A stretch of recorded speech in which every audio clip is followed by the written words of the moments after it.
I want to talk about the biggest and the most important story in the world, the Wuhan coronavirus. This coronavirus is a catastrophe on the scale of Chernobyl for China, but actually it's probably worse than Chernobyl, which was localized in its effect. The coronavirus could result in a global pandemic. While you were all sleeping overnight, the number of diagnosed cases in China increased by 30%. Now, let me be clear, that's not new cases, that is just newly admitted cases. It is probably several orders of magnitude higher than that. Also, while you were sleeping, China now has its entire border with Russia closed. 2,600 miles, Russia has closed that border. El Al has shut down travel between Israel and China. Air France has shut down travel between China and France. And that's in addition to all the other countries that have already shut down travel. From what we know so far, and there's still many unknowns, this virus could have both a long incubation period, as much as 14 days, and individuals could be contagious while asymptomatic, which was not the case with SARS in 2003.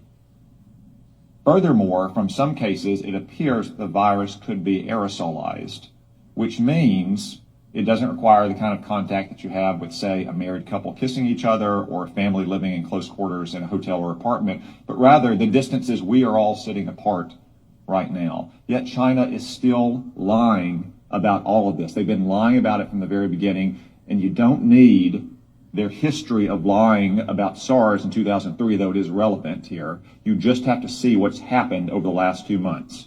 We now know that the first case manifested no later than December 1, even though China didn't reveal it to the WHO until a month later on December 31st, when they continued to hide it from their own citizens. And they continued to say that it had been contained inside Wuhan. Today, it is in every single province in China. They also claimed for almost 2 months, until earlier this week, that it had originated in a seafood market in Wuhan, that locals had contracted it from animals in, say, bat soup or snake tartare. That is not the case. The Lancet published a study last weekend demonstrating that of the original 40 cases, 14 of them had no contact with the seafood market, including patient 0. As one epidemiologist said, that virus went into the seafood market before it came out of the seafood market. We still don't know where it originated. Could have been another seafood market. Could have been a farm. Could have been a food processing company.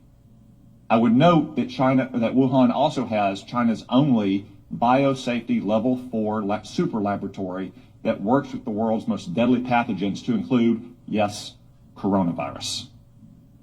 Now, look at China's own actions.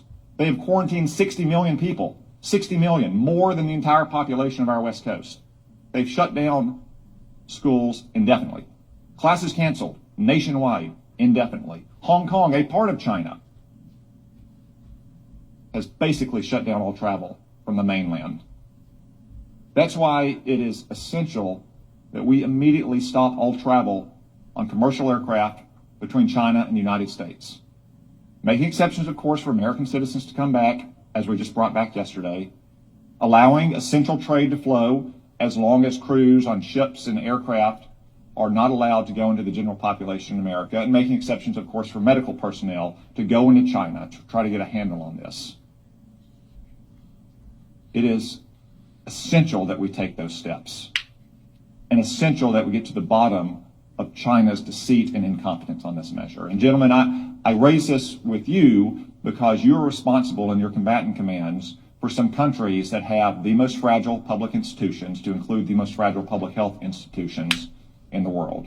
So I ask, even though as of this morning there are not yet confirmed cases of coronavirus in your combatant commands, though I suspect there will be soon, what is your assessment about the ability of the governments in your combatant commands to handle a potential global pandemic like this? General Townsend. Thanks, Senator. So there are not, that I'm aware of, any confirmed cases, as you mentioned, but there are some suspected cases. The first report of suspected case I've heard of is in Djibouti, which you would imagine with a significant Chinese presence there. So the capacity of African nations to deal with this problem varies widely. For example, in Eastern Africa, Central East Africa, they've been dealing with Ebola, and they've been dealing with Ebola largely on their own and doing a pretty good job of it. So I think capacity there, but anywhere else in Africa is probably not to that degree. Admiral Fowler. The Venezuela crisis has already strained the social services of many of the nations. As you're aware, Senator, we had to deploy the hospital ship Comfort twice in 1 year. To last deployment, 12 different nations, and in one 5-day span, it can do the equivalent of a whole month for a region of some of the major countries. So I would be extremely concerned. Like General Townsend, the capacities vary widely, but in many cases they're strained, and to the limit, I'd be very concerned if we saw this spread. Thank you. As a defensive measure, I just say again, it is essential that we shut down all commercial air travel immediately between the United States and China. As an offensive measure, because that probably won't stop it entirely, and because if it becomes a global pandemic, we have to deal with countries with very limited capabilities here. We need a Manhattan Project level effort to work with our best research scientists and laboratories in this country to develop a vaccine as quickly as possible.